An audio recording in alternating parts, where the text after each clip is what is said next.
ನಮಸ್ಕಾರ ಸ್ನೇಹಿತರೆ, mastmaga.comಗೆ ಸ್ವಾಗತ. ನಾನು ಅಮರ್ ಪ್ರಸಾದ್. ಸ್ನೇಹಿತರೆ, ಕರ್ನಾಟಕದ ನಾಮಫಲಕಗಳಲ್ಲಿ, ಬೋರ್ಡ್ಗಳಲ್ಲಿ ಕನ್ನಡಕ್ಕೆ ಅಗ್ರ ಸ್ಥಾನ ಇರಬೇಕು ಅಂತ ರಾಜ್ಯದಲ್ಲಿ ದೊಡ್ಡ ಆಂದೋಲನ ಶುರುವಾಗಿದೆ.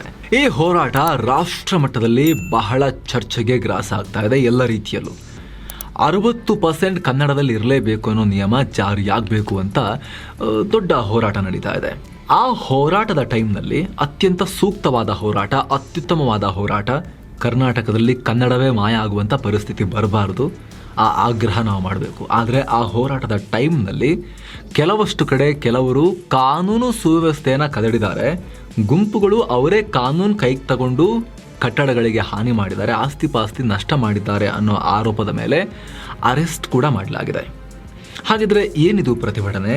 ಕನ್ನಡ ನಾಮಫಲಕದ ಬಗ್ಗೆ ಕಾನೂನು ಏನು ಹೇಳುತ್ತೆ?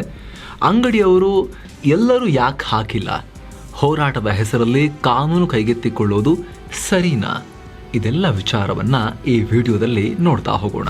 ಕನ್ನಡ ಇಲ್ಲದ ನಾಮಫಲಕ ತೆರವಿಗೆ ಕರವೇ ಅಭಿಯಾನ.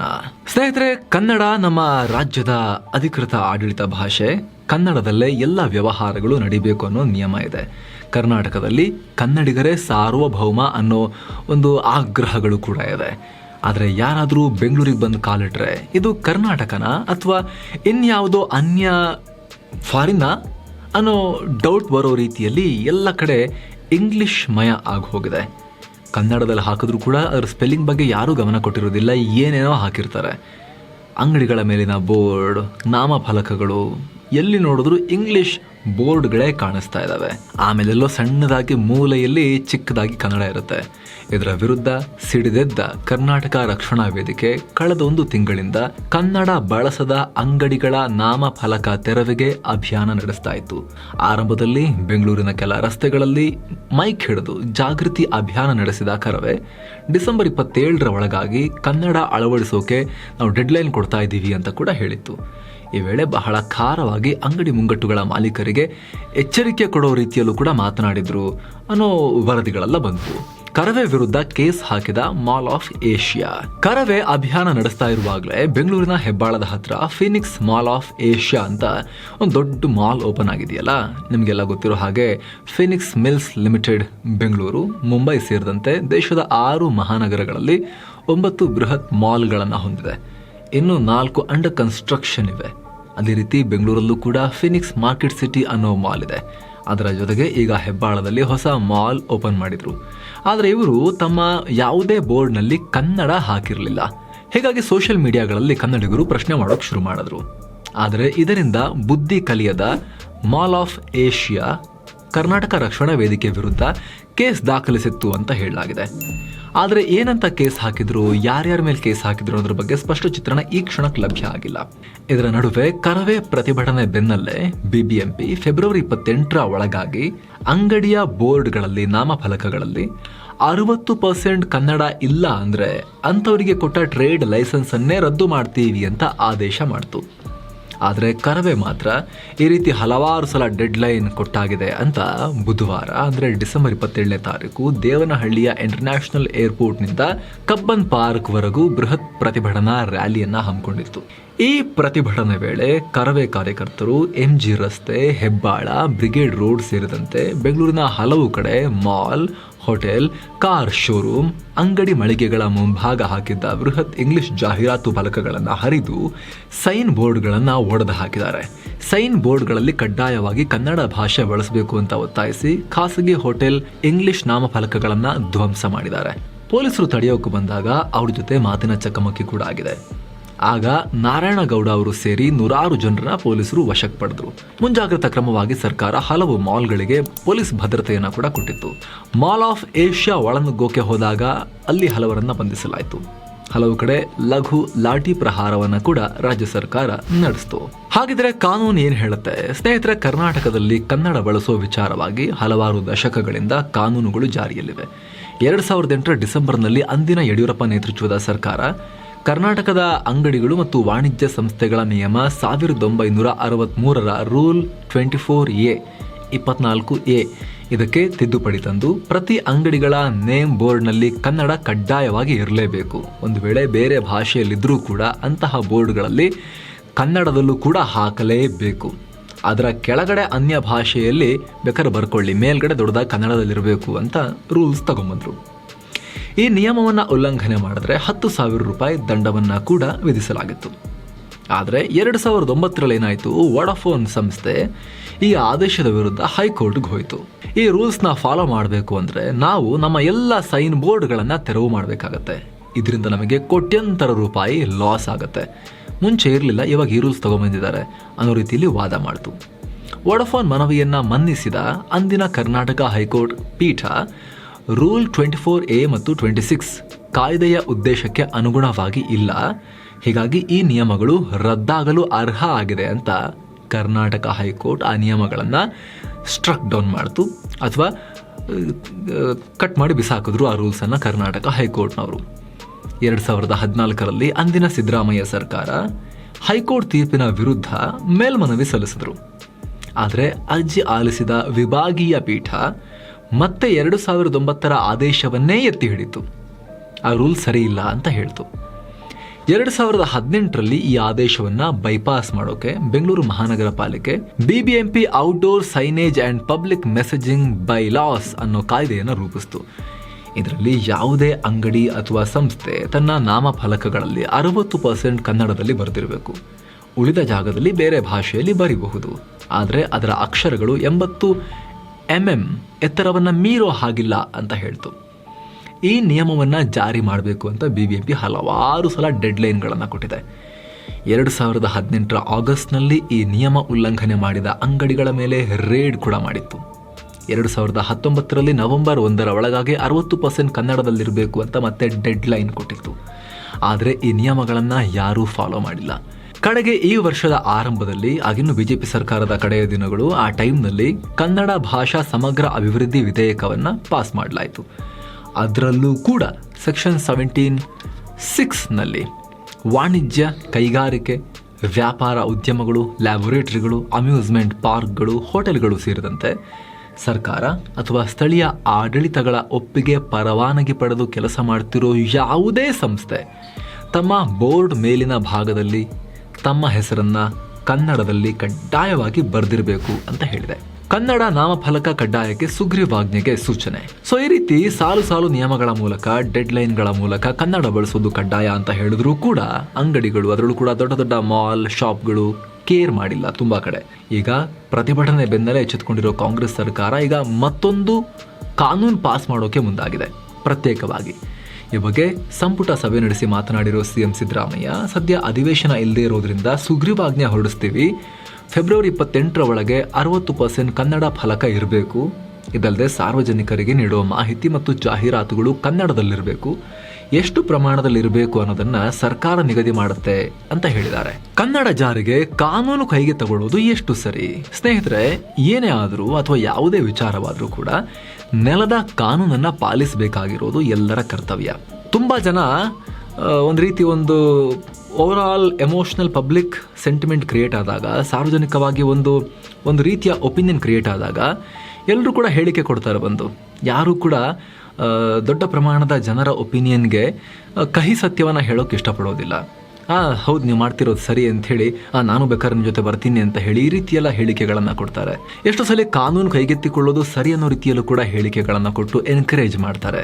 ಆದರೆ ಸ್ನೇಹಿತರೆ, ಪ್ರೀತಿಯ ಕನ್ನಡಿಗರೇ, ನಾನೊಬ್ಬ ಕನ್ನಡಿಗನಾಗಿ ನಿಮ್ಮಲ್ಲಿ ಡಿಸ್ಕಸ್ ಮಾಡ್ತಿರೋದು, ಚರ್ಚೆ ಮಾಡ್ತಿರೋ ವಿಚಾರ ಏನು ಅಂದರೆ, ಕೆಲವೊಂದು ಸಲ ಅದು ಅಹಿತ ಅನಿಸಿದರೂ ಕೂಡ, ಅದು ಇಷ್ಟ ಆಗದೇ ಇರೋ ವಿಚಾರ ಆದರೂ ಕೂಡ, ಅಥವಾ ಪಾಪ್ಯುಲರ್ ಸೆಂಟಿಮೆಂಟ್ಗೆ ಓವರ್ ಆಲ್ ಜನಾಭಿಪ್ರಾಯ ಏನು ಸೃಷ್ಟಿಯಾಗಿರುತ್ತೆ, ಅದಕ್ಕೆ ಅಷ್ಟೊಂದು ಅವರಿಗೆಲ್ಲ ಇಷ್ಟ ಆಗದೇ ಇರೋ ವಿಚಾರ ಆದರೂ ಕೂಡ ಸತ್ಯವನ್ನು ಹೇಳಲೇಬೇಕು.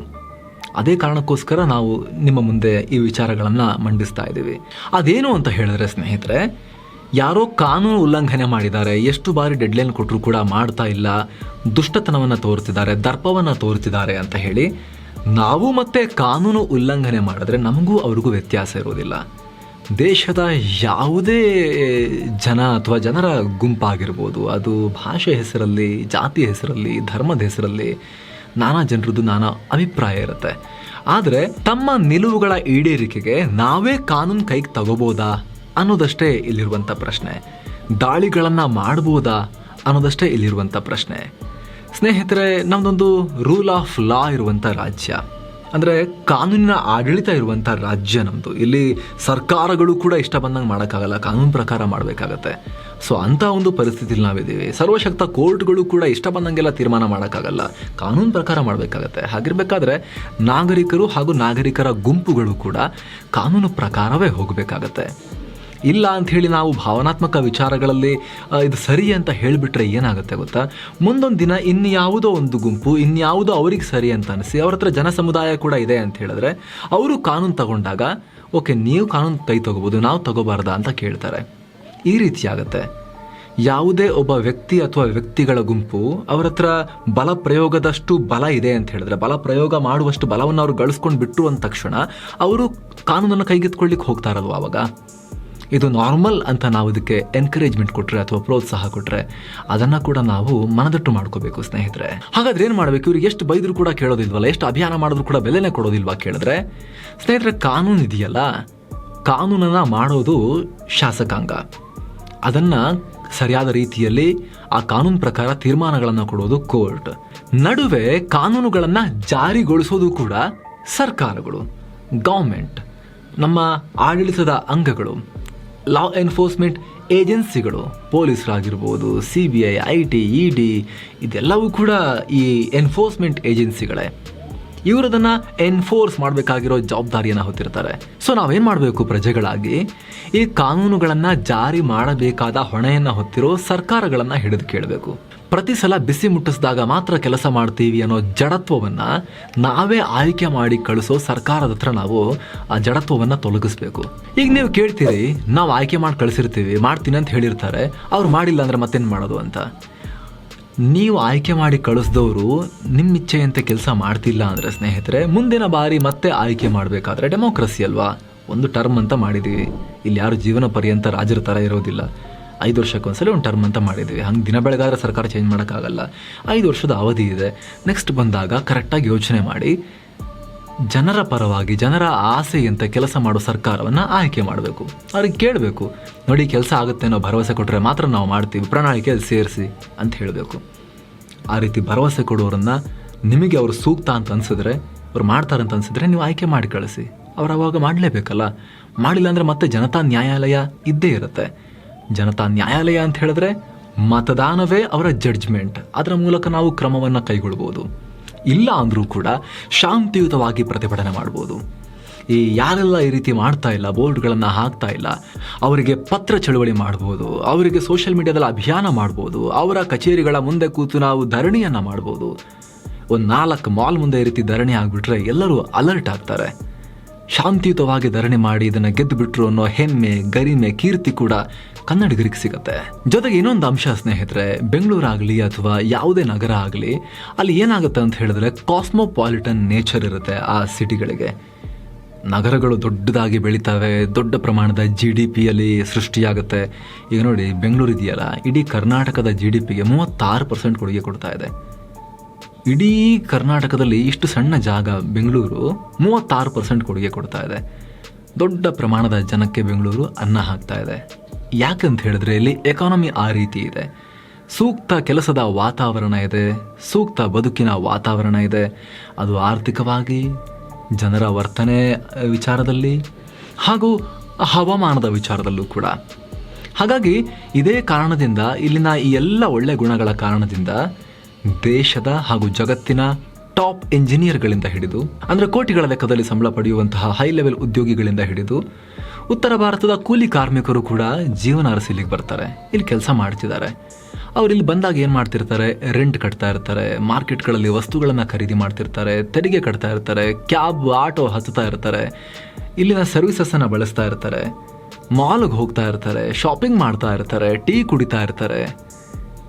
ಇದೆಲ್ಲ ಆರ್ಥಿಕ ಚಟುವಟಿಕೆ ಅಂತ ಕರೆಸ್ಕೊಳ್ಳುತ್ತೆ, ಅಂದರೆ ಎಕನಾಮಿಕ್ ಆಕ್ಟಿವಿಟಿ.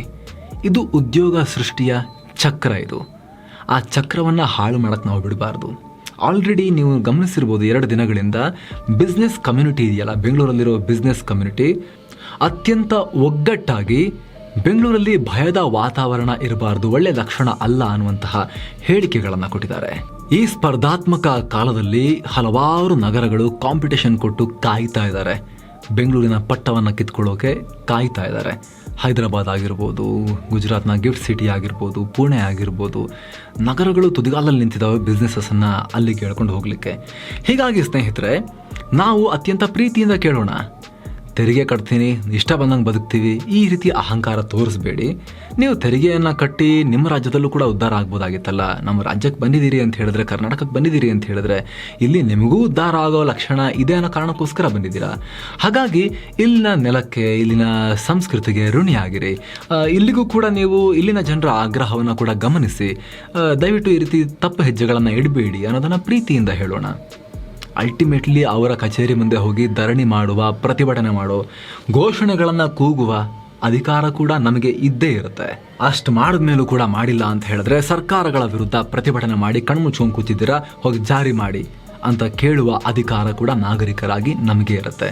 ಅದು ಬಿಟ್ಟು ನಾವು ಕಚೇರಿಗಳ ಬಾಗಿಲುಗಳನ್ನು ಒಡೆದ್ರೆ, ಅಲ್ಲಿ ಯಾರಿಗೋ ಹೊಡೆಯೋಕ್ಕೆ ಹೋದರೆ, ಅಥವಾ ಬಾಗಿಲು ತೆಗೆದು ಒಳಗೆ ನುಗ್ತೀವಿ ಅಂತ ಹೊರಟ್ರೆ, ಅದರಿಂದ ನಮಗೆ ಕೆಟ್ಟ ಹೆಸರು ಬರೋ ಸಾಧ್ಯತೆ ಇರುತ್ತೆ. ಕರ್ನಾಟಕದಲ್ಲಿ ಈ ಥರ ಮಾಡಿದ್ರಂತೆ ಅಂತ ಇಡೀ ಭಾರತದಾದ್ಯಂತ, ಜಗತ್ತಿನಾದ್ಯಂತ ಸಂದೇಶ ರವಾನೆಯಾಗೋ ಸಾಧ್ಯತೆ ಇರುತ್ತೆ. ಹಾಗಾಗಿ ಅದು ನಮ್ಮ ಸಂಸ್ಕೃತಿಗೆ, ನಾವು ಬೆಳೆದು ಬಂದಿರೋ ರೀತಿಗೆ, ನಮಗಿರುವಂತಹ ಈ ಶ್ರೀಮಂತಿಕೆ, ಯಾವ ಶ್ರೀಮಂತಿಕೆ, ಸಭ್ಯತೆಯ ಶ್ರೀಮಂತಿಕೆ ಅಥವಾ ಸಾಂಸ್ಕೃತಿಕ ಶ್ರೀಮಂತಿಕೆ ಇದೆಯಲ್ಲ, ಅದಕ್ಕೆ ಕುಂದುಂಟಾಗೋ ಸಾಧ್ಯತೆ ಇರುತ್ತೆ. ಬೆಂಗಳೂರಿನ, ಕರ್ನಾಟಕದ ಹಾಗೂ ಕನ್ನಡಿಗರ ಇಮೇಜ್ಗೆ ಧಕ್ಕೆಯಾಗೋ ಸಾಧ್ಯತೆ ಇರುತ್ತೆ. ಕೆಲವು ರಾಜ್ಯಗಳಲ್ಲಿ ಹಂಗಂತೆ ಹಿಂಗಂತೆ ಆ ಥರ ಬಿಹೇವ್ ಮಾಡ್ತಾರಂತೆ, ಲ್ಯಾಂಗ್ವೇಜ್ ವಿಚಾರದಲ್ಲಿ ಈ ಥರ ಎಲ್ಲ ಮಾಡಿಬಿಟ್ರಂತೆ ಅಂತೆಲ್ಲ ನಾವು ಕನ್ನಡಿಗರು ಕೂಡ ಎಷ್ಟೋ ಸಲ ನಾವು ಕೂಡ ಮಾತಾಡಿದ್ದೀವಿ, ನೀವು ಕೂಡ ಮಾತಾಡಿರ್ತೀರ. ಆ ಅಂಶಗಳು ನಿಮ್ಮ ಕಿವಿಗೂ ಕೂಡ ಬಿದ್ದಿರುತ್ತೆ. ಸೊ ನಮ್ಮ ಬಗ್ಗೆನೂ ಬೇರೆಯವರು ಆ ರೀತಿ ಮಾತಾಡುವಂತೆ ಆಗಬಾರ್ದು. ಬೆಂಗಳೂರು ಅನ್ನೋದು ಕೋಟ್ಯಂತರ ಜನಕ್ಕೆ ಅನ್ನ ನೀಡ್ತಿರೋ ಒಂದು ಸುಂದರವಾಗಿರೋ ನಗರ. ಇದನ್ನು ಶಾಂತಿಯ ಬೀಡಾಗಿ ನಾವು ಇಟ್ಕೊಂಡು ಹೋಗಬೇಕು, ಭಯದ ವಾತಾವರಣ ನಿರ್ಮಾಣ ಮಾಡಬಾರ್ದು ಅನ್ನೋದಷ್ಟೇ ನಮ್ಮ ಮನವಿ. ಯಾಕಂದರೆ ಸ್ನೇಹಿತರೆ, ಮತ್ತೆ ಹೇಳ್ತೀವಿ, ಒಬ್ಬ ವ್ಯಕ್ತಿ ಅಥವಾ ವ್ಯಕ್ತಿಗಳ ಸಮೂಹ ಅಥವಾ ಯಾವುದೇ ಒಂದು ಬಲಶಾಲಿ ಗುಂಪು ಮುಂದೆ ಇನ್ಯಾವುದೋ ವಿಚಾರಕ್ಕೆ ಬರ್ಬೋದು. ಈಗ ಭಾಷೆ ವಿಚಾರದ ಬಗ್ಗೆ ನಾವು ಮಾತಾಡ್ತಿದ್ದೀವಿ, ಮುಂದೆ ಇನ್ಯಾವುದೋ ವಿಚಾರಕ್ಕೆ, ಧಾರ್ಮಿಕ ವಿಚಾರಕ್ಕೆ, ಜಾತಿ ವಿಚಾರಕ್ಕೆ ಅಥವಾ ಇನ್ಯಾವುದೋ ಕಾರಣಕ್ಕೆ ಗುಂಪುಗಳು ಹುಟ್ಟಿಕೊಳ್ಳಬಹುದು. ಆ ಗುಂಪುಗಳು ಕೂಡ ಅವರವರದೇ ವಿಚಾರಧಾರೆಗಳನ್ನು ಇಟ್ಕೊಂಡು ಕಾನೂನು ಕೈಗೆತ್ತಿಕೊಳ್ಳೋದು ನಾರ್ಮಲ್ ಅಂತ ಹೇಳಿ ಅದೇ ಟ್ರೆಂಡ್ ಕಂಟಿನ್ಯೂ ಆಯಿತು ಅಂತ ಹೇಳಿದ್ರೆ, ಅದರಿಂದ ಈ ಸಮಾಜಕ್ಕೆ ದೊಡ್ಡ ನಷ್ಟ ಉಂಟಾಗುತ್ತೆ, ದೊಡ್ಡ ಲಾಸ್ ಆಗುತ್ತೆ. ಒಂದು ಸೊಸೈಟಿಯಾಗಿ ನಾವು ಫೇಲ್ ಆಗ್ತೀವಿ. ಹಾಗಾಗಿನೇ ಈ ಕಳಕಳಿಯ ಮನವಿಯನ್ನು ನಮ್ಮ ಯಾವುದೇ ಪ್ರತಿಭಟನೆ, ಆಗ್ರಹ ಅಥವಾ ತಿರಸ್ಕಾರ ಅಥವಾ ನಮ್ಮ ಧಿಕ್ಕಾರದ ಕೂಗು ಎಲ್ಲವೂ ಕೂಡ ಶಾಂತಿಯುತವಾಗಿರಬೇಕು. ಶಾಂತಿಯ ಮೂಲಕ ನಾವು ಮಾಡಬೇಕು. ಎಲ್ಲಕ್ಕಿಂತ ಹೆಚ್ಚಾಗಿ ನಮ್ಮ ಶ್ರೀಮಂತ ಸಂಸ್ಕೃತಿ, ಪ್ರೀತಿ ಹಾಗೂ ಸಭ್ಯತೆಯ ಸಂಸ್ಕೃತಿಯಿಂದ ಅದನ್ನು ನಾವು ಸಾಧಿಸಬೇಕು ಅನ್ನೋದಷ್ಟೇ ನಿಮ್ಮಲ್ಲಿ ನಮ್ಮ ಮನವಿ. ಈ ಬಗ್ಗೆ ನಿಮ್ಮ ಒಪಿನಿಯನ್ ಏನು, ನಿಮಗೆ ಏನನ್ಸುತ್ತೆ, ನಿಮ್ಮ ಅಭಿಪ್ರಾಯ ಏನು, ಅದನ್ನು ಕೂಡ ಕಾಮೆಂಟ್ ಮಾಡಿ ತಿಳಿಸಿ ಸ್ನೇಹಿತರೆ. ಮತ್ತೆ ಭೇಟಿ ಆಗ್ತಿರೋಣ. ನಮಸ್ತೆ.